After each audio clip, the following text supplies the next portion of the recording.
বিশ্বকাপের আগে নিজেদের শেষ প্রস্তুতি ম্যাচে জয় পেয়েছে ডিফেন্ডিং চ্যাম্পিয়ন আর্জেন্টিনা। ৩-০ গোলে আইসল্যান্ডকে হারিয়েছে আলবেস্তেরা। প্রতি আক্রমণে জমে ওঠা ম্যাচে শুরুতেই এগিয়ে যায় আর্জেন্টিনা।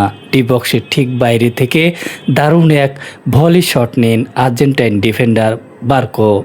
মাটি ঘেঁষে নেওয়া তার শটটি আইসল্যান্ডের গোলপোস্টের ভিতরের কোণ দিয়ে সরাসরি জালে জড়ায়। পুরো ড্রাইভ দিয়েও বলের নাগাল পাননি আইসল্যান্ডের গোলরক্ষক। চমৎকার এই গোলটিতেই ম্যাচে ১-০ ব্যবধানে এগিয়ে যায় আলবেস্তেরা।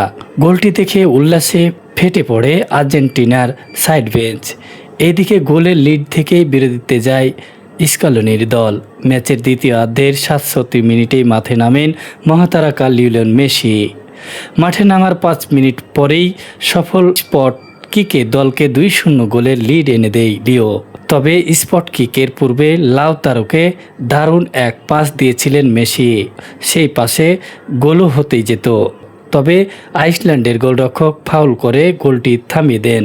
ম্যাচের শেষ দিকে আলমাদার গোলে ৩-০ গোলের জয় নিয়ে মাঠ ছাড়েন আর্জেন্টিনা। মোহাম্মদ জামিল হোসেন, বরেন্দ্র নিউজ।